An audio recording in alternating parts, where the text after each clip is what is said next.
আসসালামু আলাইকুম সুপ্রিয় দর্শক শ্রোতা, আমরা আছি মালিহাদে মহাসড়কের পাশে, রাস্তা বড় রাস্তা পাজরের রাস্তার পাশে। চাষা ধান আবাদ করেছে, চাষা মর্মান্তিক অবস্থায়। এই ভুইটা আসছে গা, ভুট্টার পরে কিন্তু ভুট্টা উঠে যায়, ভুট্টার পরে এই ধানটা ভুইটা প্রস্তুত করে ধানটা লাগানি হয়। এই ধানটা নাম বলে হইল ভাইদ্রি ধান।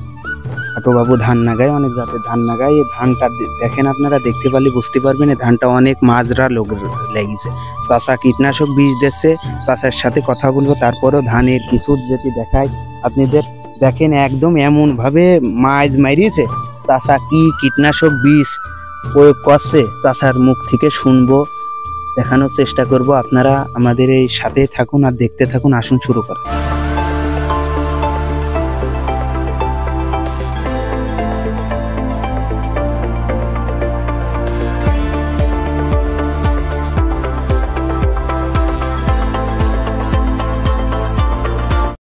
সালামু আলাইকুম চাচা।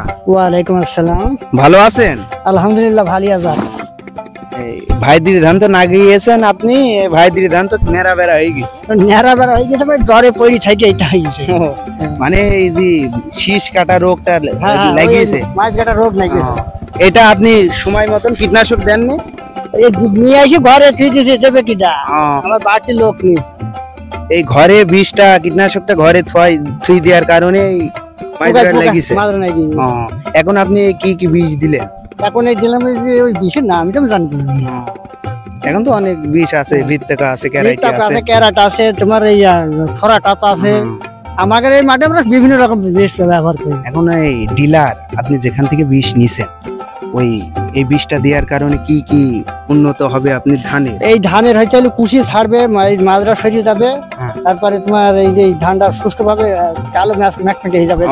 বেশি না, তোমার বুঝিনি 10 দিন পরে আসি দেখবে ধান কি হয়। খালি 10 দিন পরে ইনশাল্লাহ আমরা আবার আসবো এই ধানের আরেকটা ভিডিও নিয়ে। হাসছে গা এই যে এই ধান আছে গা, আপনি তো ধানের ভুঁইতে অনেক আগাছা, এই আগাছা মারছি, আগাছার গতি করছে। এই আগাছাগুলো গতি করি দি, মানে সাফ করি ঘন ঘন পানি দিলে পারি ধান উঠে পারে। এই যে জায়গায় জায়গায় তো একদমই একদম মাটি। তুমি 10 দিন পরে এসে দেখি যাবা কি হবে। আচ্ছা যাই হোক, চাচা বলতে চাচ্ছে 10 দিন পরে ধান অনেক উন্নত হবে। ধানে কীটনাশক দিল, আর ওই ধানের ভিতরে আগাছা আছে, আগাছাগুলো পরিষ্কার করে দেবে চাচা। পরিষ্কার করার পরে সার মাটি দেবে, দেওয়ার পরে 10 দিনের মধ্যে এই ধানটা কতখানি উঁচু হবে? এই যে এই ঝাড়টা দেখা যাচ্ছে, এই যে এই ঝাড়টার ওরকম হয়ে গেলেই তো ধানের বাইল বাড়া যাবে।